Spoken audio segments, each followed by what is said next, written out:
Aktor Revaldo kembali ditangkap polisi tersandung kasus penyalahgunaan narkoba untuk keempat kalinya.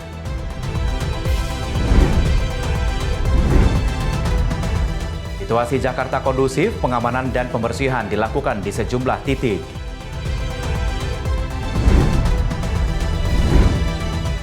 Ratusan tewas dan ribuan orang hilang akibat banjir bandang melanda wilayah perbatasan Nepal dan Tiongkok. Halo, selamat petang pemirsa. Anda menyaksikan Berita Nasional Petang edisi Jumat 28 Agustus 2026. Selain beberapa informasi tadi, kami juga masih mempunyai beragam informasi menarik lainnya. Bersama saya, Ishakan.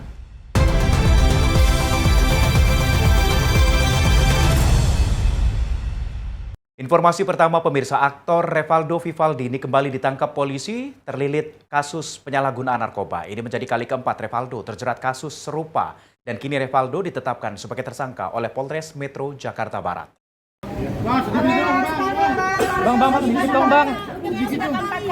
Revaldo yang dikenal lewat perannya sebagai Rangga dalam sinetron Ada Apa Dengan Cinta kembali berurusan dengan hukum karena kasus narkoba. Revaldo ditangkap polisi pada Senin 24 Agustus 2026 sekitar pukul 5 sore. Penangkapan dilakukan di sebuah apartemen di kawasan Pondok Aren, Tangerang Selatan. Kapolres Metro Jakarta Barat Kombes Polisi Nasriyadi menyatakan Revaldo resmi ditetapkan sebagai tersangka dan menjalani pemeriksaan kesehatan.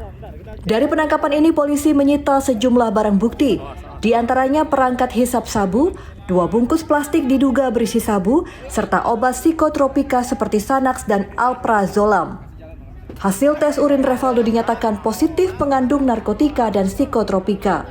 Polisi telah mengantongi identitas penyuplai narkoba.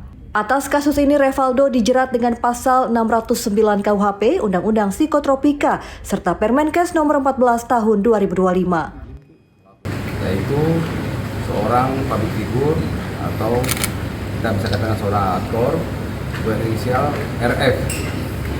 Dari tangan yang bersangkutan dapat disita oleh anggota kami yaitu beberapa perangkat menggunakan narkoba seperti ada bom, ada pipet, ada korek api yang dimodifikasi dan ada 2 bungkus plastik yang indikasi berisi sabu dan 2 obat yang ada psikotropikanya seperti Xanax dan satunya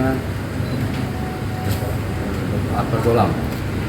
Nah, setelah kita lakukan penyitaan dan penangkapan yang bersangkutan, kita bawa ke Mapolres Jakarta Barat, tepatnya di Satuan Narkoba untuk tes urin. Hasil tes urinnya positif mengandung narkotika dan psikotropika. Kita tidak berhenti di situ saja, kita terus sampai saat ini sudah mengantongi penyuplai atau yang memberi atau yang menjual narkotika tersebut ke saudara RF. Penangkapan ini menambah daftar panjang catatan keterlibatan Revaldo dalam kasus narkoba. Sebelumnya ia pernah ditangkap pada 2006, 2010 dan kembali ditangkap pada 2023. Tim Liputan Berita Nasional TV. Ya, aktor Revaldo Vivaldi ditangkap polisi terkait dugaan penyalahgunaan narkotika dan juga psikotropika di kawasan Bintaro, Tangerang Selatan. Penangkapan ini menjadi kali keempat Revaldo terjerat kasus narkoba. Berikut kronologi penangkapan Revaldo Vivaldi. Satuan Reserse Narkoba Polres Metro Jakarta Barat menangkap aktor Revaldo Vivaldi. Penangkapan dilakukan pada Senin 24 Agustus 2026 sekitar pukul 17:30 di sebuah apartemen kawasan Bintaro, Pondok Aren, Tangerang Selatan, Banten. Penangkapan berawal dari laporan masyarakat yang mencurigai ada transaksi narkotika di apartemen tersebut. Petugas kemudian melakukan penyelidikan dan mengamankan Revaldo di lokasi. Saat dilakukan penggeledahan, petugas menemukan sejumlah barang bukti, di antaranya 3 plastik klip bekas pakai sabu, 3 alat isap atau bong, 3 pipet serta 2 korek api yang telah dimodifikasi. Polisi juga menemukan setengah butir Alprazolam, setengah butir Xanax, dan 2 kotak penyimpanan. Barang-barang ini ditemukan termasuk di rak sepatu tempat Revaldo menyimpan barang pribadinya. Dalam pemeriksaan awal, Revaldo mengaku mendapatkan sabu melalui pemesanan secara daring. Ia mengaku membeli sabu seberat setengah gram dengan harga Rp650.000 dibayar melalui transfer bank. Revaldo beserta seluruh barang bukti kemudian dibawa ke Mapolres Metro Jakarta Barat untuk menjalani pemeriksaan lebih lanjut. Polisi juga melakukan uji laboratorium terhadap sampel darah dan urin. Hasil tes urin menunjukkan Revaldo positif mengonsumsi narkotika dan psikotropika. Penyidik masih mendalami kasus dan memburu pihak yang diduga menjadi pemasok narkotika. Penangkapan kali ini menjadi keempat bagi Revaldo dalam kasus narkoba. Sebelumnya ia ditangkap pada 2006 karena memiliki sabu, ganja, dan ekstasi. Revaldo kemudian kembali ditangkap pada 2010 karena membawa sabu seberat 50 gram. Dalam kasus ini Revaldo divonis 7 tahun penjara dan denda Rp1 miliar. Revaldo kembali ditangkap pada Januari 2023. Kini, untuk keempat kali Revaldo kembali berhadapan dengan hukum dalam perkara narkotika dan psikotropika. Dan kita dapatkan bahwa transaksi itu ada di wilayah Bintaro, Jakarta Selatan. Kemudian tim bergerak ke sana, tepatnya di salah satu apartemen. Itu kita mendapatkan informasi dan kita langsung melakukan penangkapan di pasaran. Kita berhasil mengamankan seorang terduga pelaku yang menggunakan narkoba dan psikotropika, yaitu seorang public figure atau kita bisa katakan seorang aktor berinisial RF. Tim Liputan Berita Nasional TV. Kita beralih ke informasi lain, pemirsa. TNI dan Polri menggelar patroli terpadu gabungan di sejumlah wilayah strategis Jakarta. Patroli dilaksanakan untuk menjaga keamanan dan juga kondusivitas ibu kota.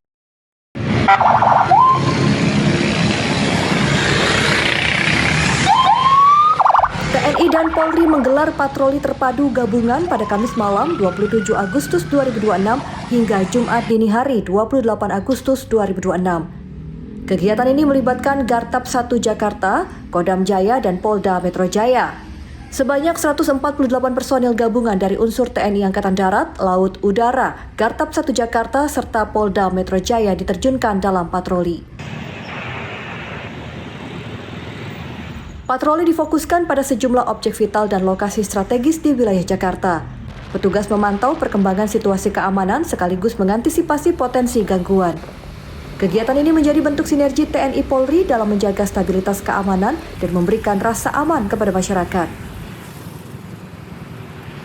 Koordinasi antar unsur terus dilakukan selama patroli. Selama patroli berlangsung, seluruh rangkaian kegiatan berjalan tertib dan lancar.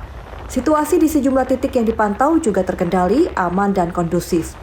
TNI menegaskan komitmen untuk terus hadir di tengah masyarakat.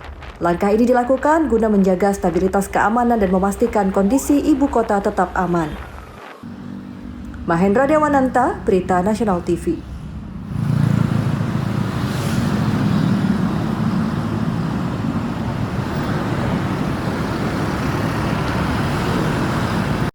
Sementara itu situasi wilayah Jakarta kondusif pada hari ini atau sehari setelah demonstrasi berlangsung pada Kamis 27 Agustus 2026. Pengamanan dan juga pembersihan dilakukan di sejumlah titik.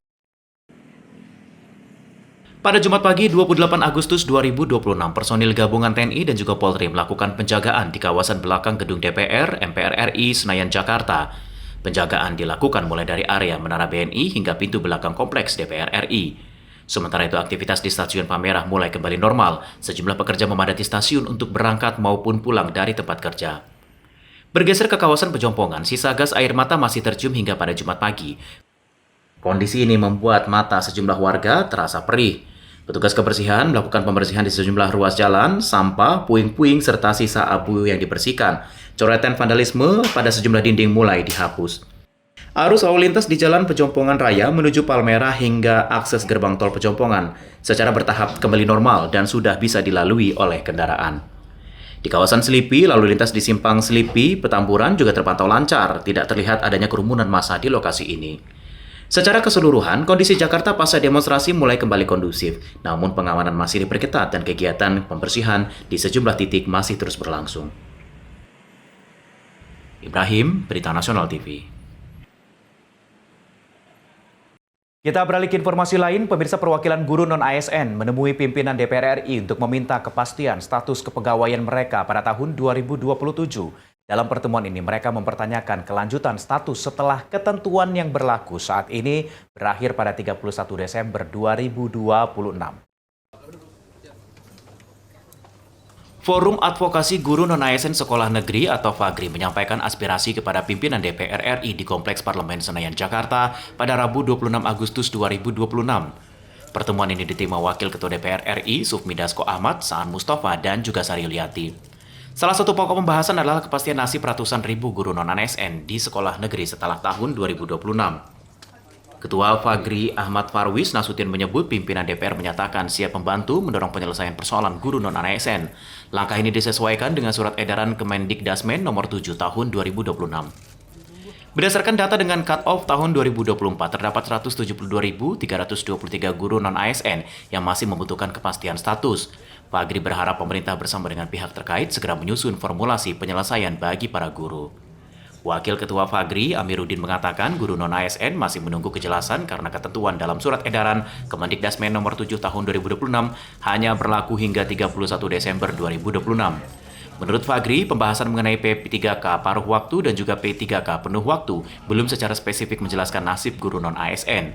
Karena itu mereka meminta kepastian mengenai status dan juga masa depan mereka pada tahun 2027. Salah satu harapan yang disampaikan adalah ada skema penyelesaian status kepegawaian, termasuk peluang pengangkatan menjadi pegawai pemerintah dengan perjanjian kerja atau P3K. Yang hari ini berhadir dalam kegiatan audiensi yang alhamdulillah kami diterima baik oleh pimpinan DPR RI, Prof.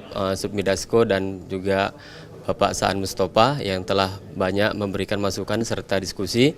Sekiranya penuntasan honorer non-ASN pada tahun ini dapat dilaksanakan dengan baik. Yang disampaikan oleh pimpinan DPR tadi, mereka siap untuk menyelesaikan dan memenuhi daripada surat edaran Kemendikdasmen nomor 7 tahun 2026 yang mana cut-off 2024 yang mana pada saat ini berjumlah 172.323 orang. Oleh karena itu, dalam kesempatan ini kami mengucapkan terima kasih banyak atas kesempatan ini, mudah-mudahan dapat terrealisasi segera dan saya sampaikan kepada kawan-kawan setanah air non-ASN dengan adanya forum ini kami harap dapat menerima nantinya apa-apa saja yang akan diformulasikan oleh pimpinan DPR. Wakil Ketua DPR RI Sufmi Dasko Ahmad menegaskan DPR akan meneruskan aspirasi tersebut kepada pemerintah dan juga kementerian terkait. DPR juga akan memantau tindak lanjut pembahasan untuk memastikan persoalan guru non-ASN mendapat kejelasan. Dari Jakarta, Adi Chandra, Berita Nasional TV. Selanjutnya kami akan mengajak Anda memantau kondisi arus lalu lintas terkini yang akan disampaikan oleh NTMC Korlantas Polri. Ya baik, selamat sore pemirsa, saya Bribka Satria akan menginformasikan kondisi arus lalu lintas terkini langsung dari kawasan Simpang Jambul, Dewi Sartika, Jakarta Timur, di mana untuk kondisi arus lalu lintas yang mulai masukinya jam pulang perkantoran saat Jumat sore ini, peningkatan volume arus kendaraan masih terus terjadi dari berbagai arahnya, baik untuk kendaraan dari arah Kampung Melayu yang akan menuju ke arah Kalibata maupun yang akan menuju ke arah Kramat Jati ataupun Cawang masih terus mengalami peningkatan volume arus kendaraan dan lalu lintas cukup ramai cenderung padat. Selain dikarenakan adanya peningkatan volume arus kendaraan, kepadatan ini juga terjadi imbas banyaknya angkutan umum yang sesekali berhenti di sisi jalan untuk menaikkan dan juga menurunkan penumpang tidak pada tempatnya agar para pengendara dapat tetap menjaga jarak aman kendaraan Anda dengan kendaraan lainnya. Sementara kepadatan pun juga terjadi untuk lalu lintas dari arah Kalibata yang akan menuju ke arah Kampung Melayu maupun yang akan berbelok menuju ke arah Kramat Jati juga cukup padat, terjadi perlambatan kecepatan menjelang traffic light, namun selepasnya lalu lintas dapat kembali lancar. Kami himbau kepada Anda para pengendara agar dapat tetap tertib berhenti di belakang garis stop agar tidak mengganggu kelancaran lalu lintas pada lajur lainnya, serta mengingat di sana terdapat hak para penyeberang jalan juga.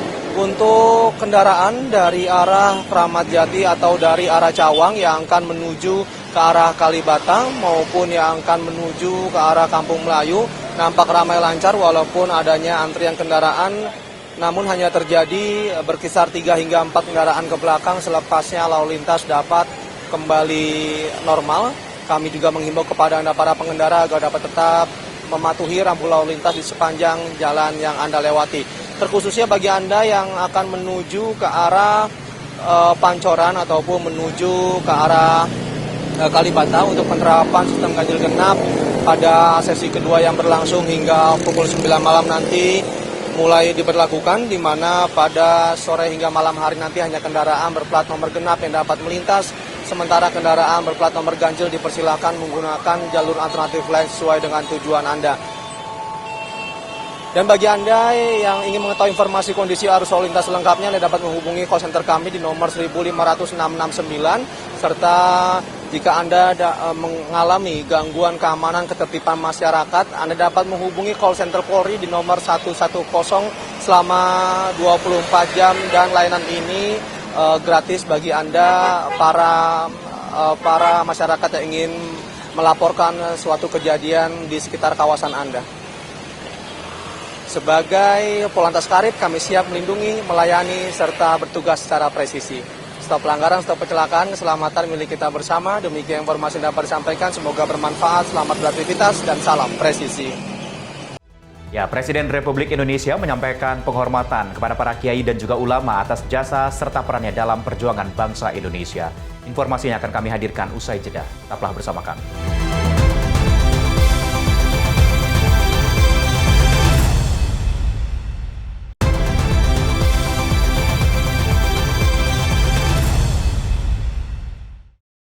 Terima kasih Anda kembali bersama kami di Berita Nasional Petang.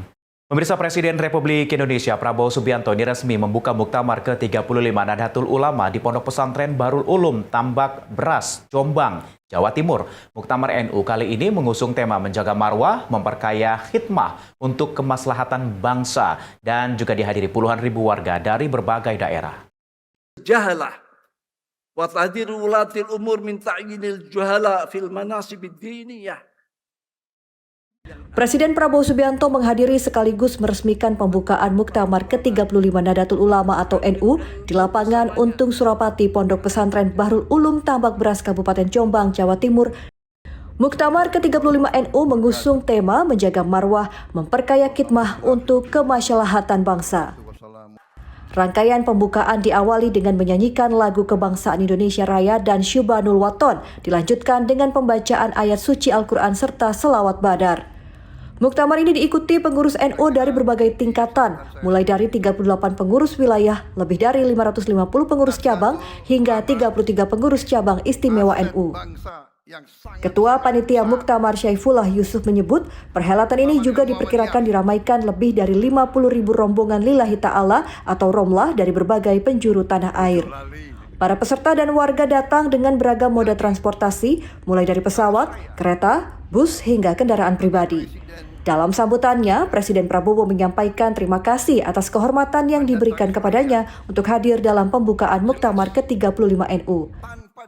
Presiden menegaskan Nahdlatul Ulama merupakan institusi bersejarah yang memiliki jasa besar dalam perjuangan kemerdekaan Indonesia dan secara resmi membuka Muktamar ke-35 NU dengan ditandai tabuhan beduk sebagai tanda dimulainya rangkaian persidangan untuk merumuskan arah organisasi, program, serta rekomendasi bagi kemaslahatan umat dan bangsa.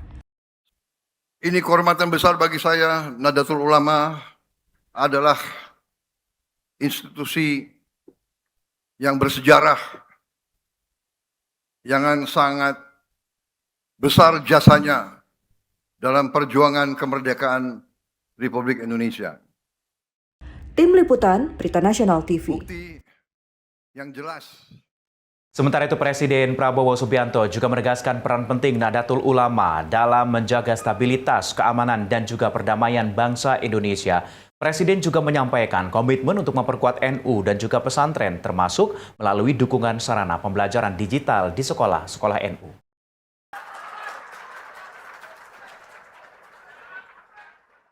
Presiden Prabowo Subianto menegaskan peran Nahdlatul Ulama atau NU sebagai salah satu kekuatan penting bangsa yang senantiasa hadir dalam berbagai momentum sejarah Indonesia.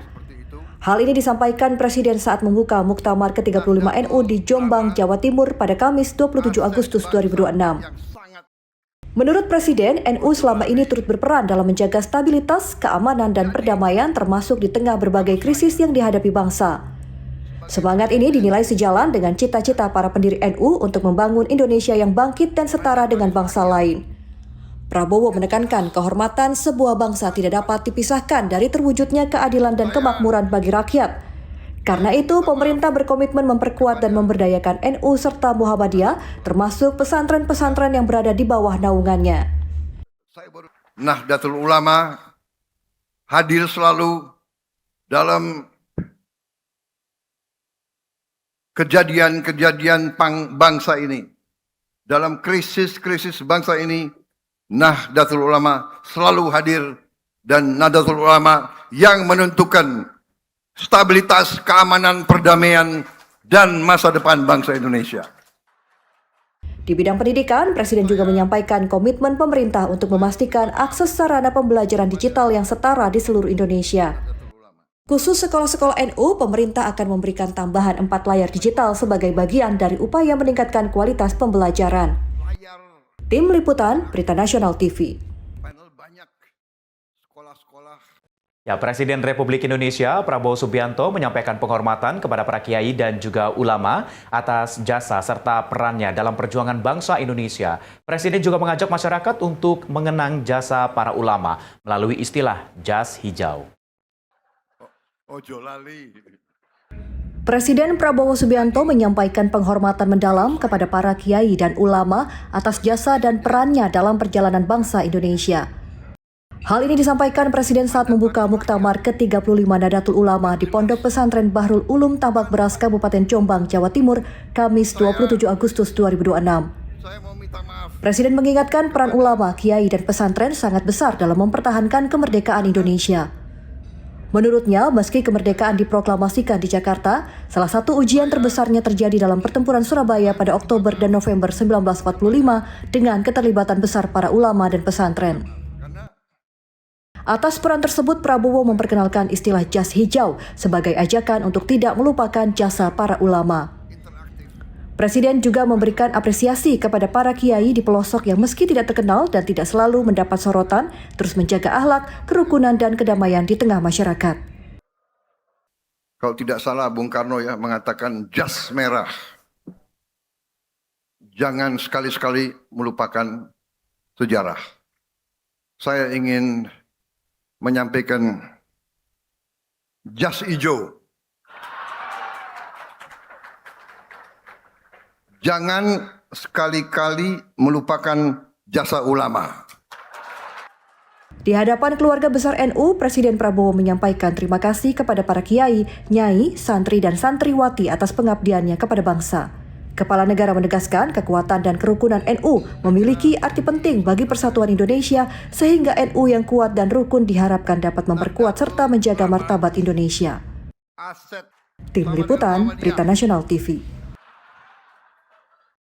Di lain itu, Presiden Republik Indonesia Prabowo Subianto juga optimistis Indonesia akan bangkit menjadi negara yang semakin kuat dan juga mandiri. Optimisme ini disampaikan saat membuka Muktamar ke-35 Nahdlatul Ulama di Jombang, Jawa Timur dengan menyoroti sejumlah capaian dan program strategis pemerintah. Presiden Prabowo Subianto menyampaikan optimisme Indonesia akan bangkit menjadi negara yang semakin kuat dan mandiri. Hal ini disampaikan saat menghadiri Muktamar ke-35 Nahdlatul Ulama di Jombang, Jawa Timur, Kamis 27 Agustus 2026. Presiden menyebut sejumlah capaian pemerintah diantaranya swasembada pangan dan langkah menuju swasembada energi. Pemerintah juga terus memperluas program makan bergizi gratis atau MBG yang kini telah dinikmati lebih dari 62 juta penerima manfaat. Meski masih terdapat tantangan dalam pelaksanaannya, Presiden berkomitmen menyelesaikan berbagai persoalan agar manfaat program pemerintah dapat dirasakan masyarakat.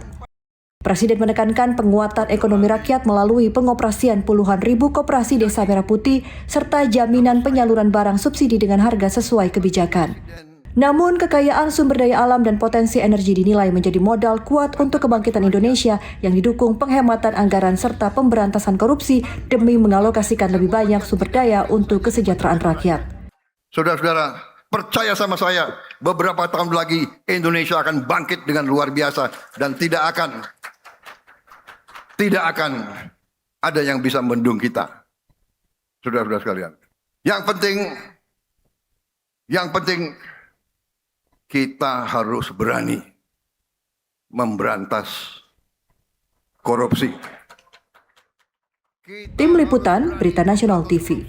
Karena korupsi ini yang mengakibatkan.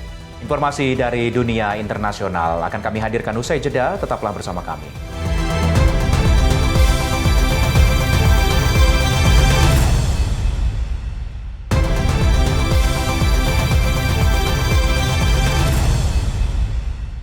Anda kembali bersama kami di Berita Nasional Petang. Pemirsa, Presiden Amerika Serikat Donald Trump mengklaim pemimpin tertinggi Iran Mojtaba Khomeini masih hidup namun mengalami luka parah di bagian sisi kiri tubuhnya. Pernyataan ini muncul di tengah tegangan militer dan ekonomi antara Washington dan juga Tehran. Presiden Amerika Serikat Donald Trump pada Rabu 26 Agustus 2026 menyatakan Mojtaba Khomeini mengalami luka serius pada bagian lengan dan kaki sebelah kiri. Namun Trump tidak menjelaskan sumber informasi mengenai kondisi tersebut. Trump menyatakan jika Mojtaba telah meninggal, maka pemerintah Iran dinilai sedang melakukan pertunjukan dengan terus mengklaim berkonsultasi dengannya. Di tengah konflik, Trump mengklaim Amerika Serikat berhasil membuka kembali Selat Hormuz. Ia menyebut sekitar 10 juta barel minyak melintasi selat tersebut pada Selasa 25 Agustus 2026 dengan 22 kapal berlayar aman. Namun Garda Revolusi Iran atau IRGC membantah klaim tersebut. IRGC menegaskan hanya Iran yang mengetahui lokasi ranjau dan Selat Hormuz tidak akan dibuka selama Amerika Serikat memenuhi syarat Teheran. Sementara itu, pemerintah Trump meluncurkan operasi sanksi bernama Operation Economic Outcast untuk menekan Iran dan membatasi aksesnya ke sistem keuangan internasional. Meski tekanan terus ditingkatkan, Trump mengaku tidak memiliki batas waktu untuk kembali bernegosiasi dengan Iran.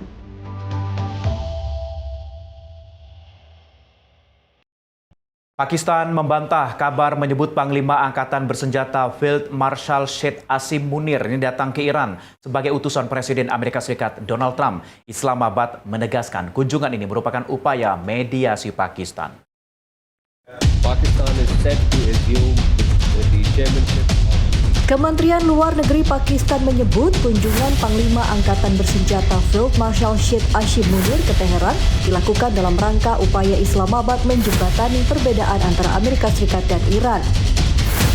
Juru bicara Kementerian Luar Negeri Pakistan Tahir Hussein Andrabi menegaskan klaim bahwa Munir datang sebagai utusan Trump atau Washington adalah menyesatkan dan tidak sesuai fakta. Munir berkunjung ke Teheran pada Senin 24 Agustus 2026 bersama Menteri Dalam Negeri Pakistan Mohsen Naqvi. Mereka bertemu Presiden Iran Masoud Pezeshkian, Menteri Luar Negeri Abbas Araghchi, dan pejabat keamanan Iran. Pembicaraan berfokus pada upaya meredakan ketegangan, mengakhiri konflik, serta membuka kembali Selat Hormuz. Pakistan menyebut pembicaraan menghasilkan kemajuan signifikan. Kunjungan Munir dilakukan setelah berbicara melalui telepon dengan Trump. Kementerian Luar Negeri Pakistan menegaskan, komunikasi ini tidak berarti Munir bertindak sebagai utusan Washington. Pakistan menyatakan akan terus memainkan peran mediasi bersama negara-negara lain di kawasan untuk mendorong penyelesaian konflik Amerika Serikat dan Iran melalui jalur negosiasi. Di lain itu, Perdana Menteri sekaligus Menteri Luar Negeri Qatar, Sheikh Mohammed bin Abdurrahman Al Thani bertemu dengan Menteri Luar Negeri Iran, Abbas Araghchi di Tehran. Pertemuan membahas upaya meredakan ketegangan dan juga membuka kembali jalur dialog. Perdana Menteri sekaligus Menteri Luar Negeri Qatar, Sheikh Mohammed bin Abdurrahman Al Thani tiba di Teheran pada Kamis 27 Agustus 2026 dan disambut Menteri Luar Negeri Iran, Abbas Araghchi. Keduanya membahas pertemuan bilateral bersama sejumlah pejabat dari kedua negara. Kementerian Luar Negeri Qatar menyebut kunjungan ini bertujuan mengurangi ketegangan di kawasan sekaligus menciptakan kondisi mendukung dimulai kembali dialog. Pembahasan menyentuh kebebasan navigasi di Selat Hormuz. Qatar menilai jalur diplomasi merupakan cara terbaik menyelesaikan perselisihan serta memperkuat keamanan dan stabilitas kawasan. Kunjungan ini berlangsung setelah Panglima Angkatan Bersenjata Pakistan, Field Marshal Syed Hashim Munir, lebih dulu mengunjungi Teheran dalam upaya memediasi konflik antara Washington dan Teheran. Sementara itu, pemerintah Amerika Serikat kembali menjatuhkan sanksi sekunder terhadap pihak-pihak mempertahankan hubungan dengan Iran. Pembicaraan antara Amerika Serikat dan Iran masih terhenti setelah batas waktu 60 hari untuk mencapai kesepakatan penuh berlalu tanpa hasil. Informasi dari dunia internasional lainnya akan kami hadirkan usai jeda. Tetaplah bersama kami.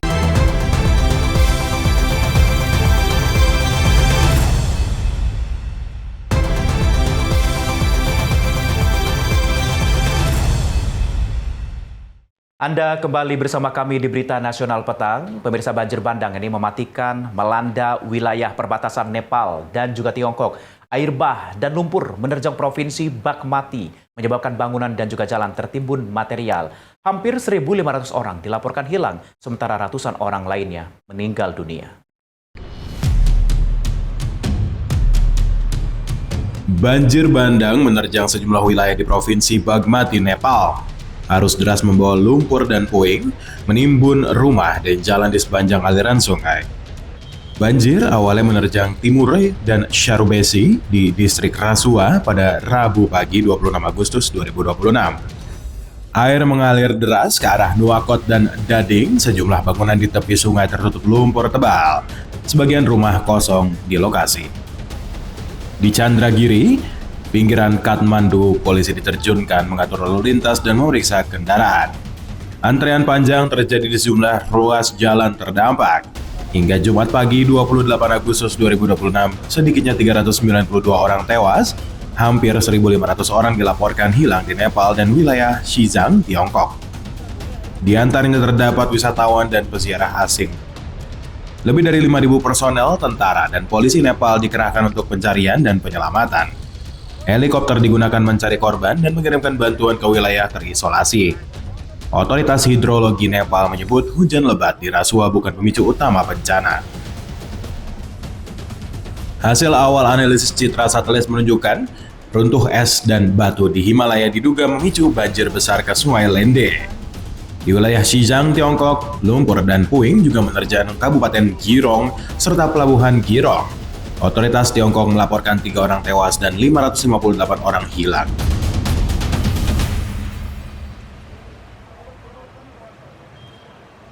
Kita beralih ke Aljazair. Pemirsa, kebakaran hutan melanda sejumlah wilayah di Aljazair di tengah gelombang panas ekstrim. Sebanyak 154 kebakaran tercatat dan menyebabkan 12 orang meninggal dunia. Kebakaran meluas di Provinsi Jijel, Aljazair Utara. Api mengancam permukiman warga, menimbulkan asap tebal membuat jarak pandang menurun.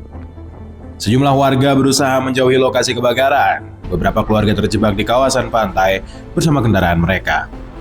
Layanan perlindungan sipil Aljazair mencatat 154 kebakaran di seluruh negeri pada Rabu 26 Agustus 2026.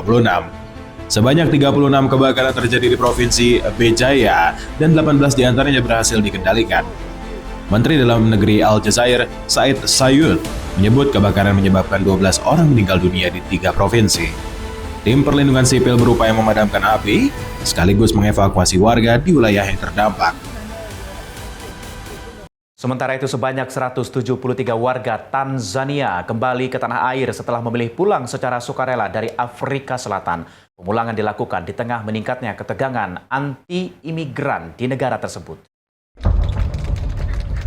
Ratusan warga Tanzania tiba di Bandara Internasional Julius Nyerere dan Es Salam pada Kamis 27 Agustus 2026.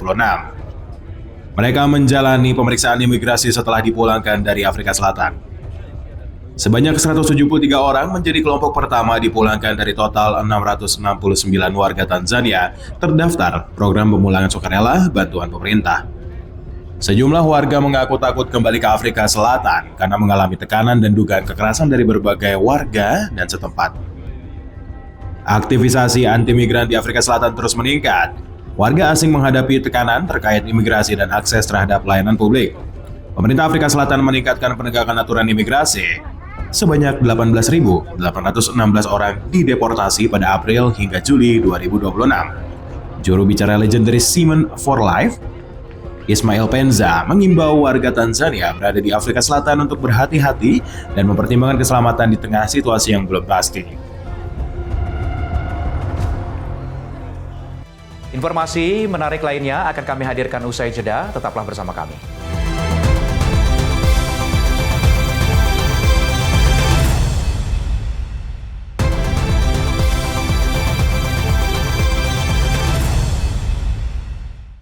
Anda kembali bersama kami di Berita Nasional Petang.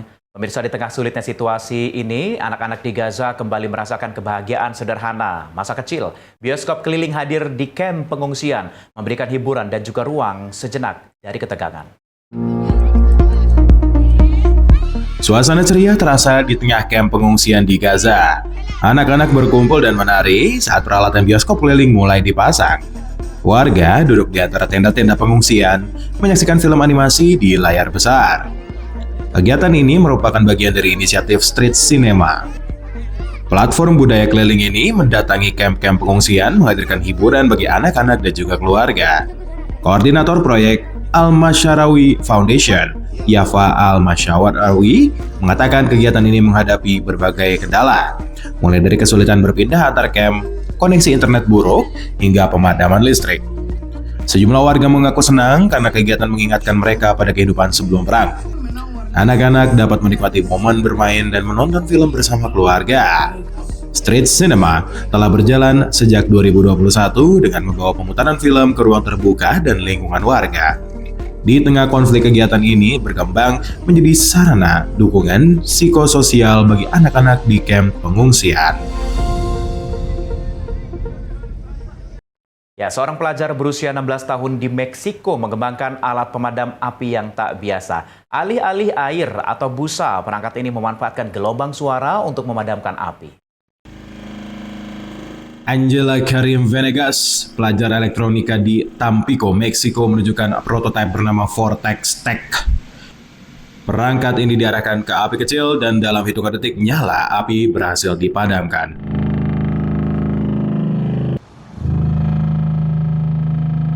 Vortex Tech memanfaatkan gelombang akustik berfrekuensi rendah untuk mengganggu aliran udara di sekitar api. Kondisi ini mengganggu oksigen yang menopang proses pembakaran. Venegas mengembangkan dan menguji perangkat ini selama sekitar 1 tahun. Versi terbaru mampu memadamkan api kecil dalam hitungan detik dengan jarak uji hingga 2 meter. Meski demikian, Vortex Tech masih berada pada tahap prototipe dan dirancang untuk menangani api berskala kecil. Inovasi ini sebelumnya meraih juara pertama di tingkat negara bagian Meksiko. Kini Venegas bersiap membawa Vortex Tech ke Indonesia untuk mewakili Meksiko dalam kompetisi sains internasional pada Oktober 2026. Ya, pemirsa, Georgia ini sebuah negeri kecil dengan sejarah besar terletak di antara pegunungan megah Kaukasus dan juga tepian Laut Hitam. Sebuah negara di persimpangan Eropa dan juga Asia, tempat gereja kuno, benteng pertahanan, serta jejak peradaban Islam hidup berdampingan selama berabad-abad. Lalu bagaimana Islam hadir di negeri yang mayoritas Kristen Ortodoks ini, dan bagaimana kota-kota tuanya menyimpan cerita pertemuan peradaban? Berikut tayangannya untuk Anda.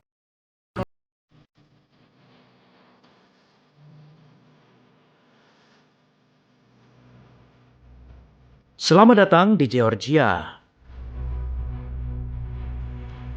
Georgia adalah negara yang terletak di kawasan Kaukasus, berbatasan dengan Rusia di utara, Turki dan Armenia di selatan, Azerbaijan di timur, serta Laut Hitam di barat. Letak geografis ini menjadikan jalur strategis perdagangan kuno antara Asia dan juga Eropa.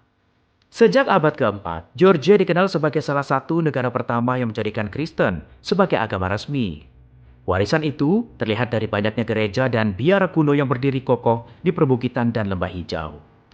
Pada abad ke-7, pasukan dari kekhalifahan Arab mencapai wilayah ini. Tbilisi pernah berada di bawah pemerintahan Emirat Arab selama beberapa abad. Pengaruh Islam berkembang terutama di wilayah timur dan selatan Georgia. Saat ini, sekitar 10% penduduk Georgia memeluk Islam, hidup berdampingan dengan mayoritas Kristen Ortodoks.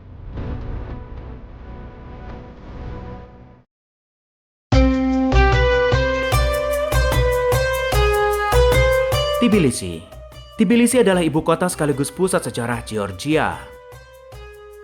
Kota ini berdiri di tepi sungai Kura dengan lanskap perbukitan yang memeluk kota tua. Di kawasan Old Tbilisi berdiri Juma Mosque, salah satu masjid bersejarah yang digunakan bersama oleh komunitas Sunni dan Syiah. Tak jauh dari sana, benteng Narikala berdiri di atas bukit, menyaksikan pergantian kekuasaan dari Persia, Arab, Mongol, Ottoman, hingga Rusia. Tbilisi menjadi simbol pertemuan budaya dan agama selama lebih dari ribuan tahun.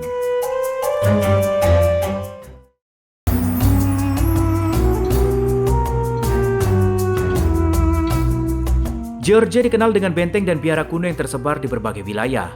Kompleks biara Galatia yang dibangun pada abad ke-12 pernah menjadi pusat pendidikan penting di kawasan Kaukasus. Jafari Monastery di Mitsketa berdiri megah pertemuan dua sungai yang menjadi simbol spiritual sekaligus warisan arsitektur abad ke-6. Benteng-benteng seperti Bokorma dan Aradeti menunjukkan bagaimana Georgia mempertahankan diri dari berbagai invasi sepanjang sejarahnya.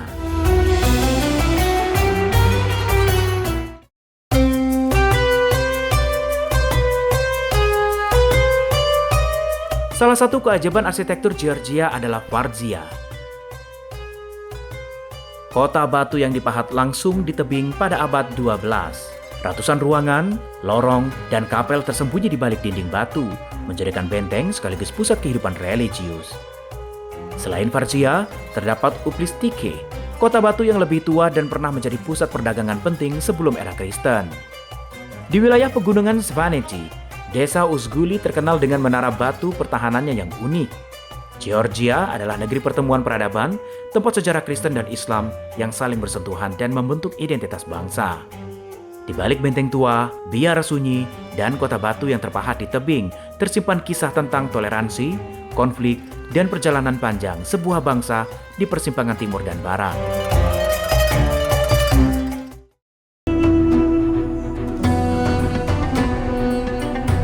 Pada Februari 2026, sekitar 10% penduduk Georgia memeluk Islam, hidup berdampingan dengan mayoritas Kristen Ortodoks. Sejarah panjang interaksi ini menjadikan Georgia contoh bagaimana perbedaan agama dan budaya dapat membentuk identitas nasional yang kaya.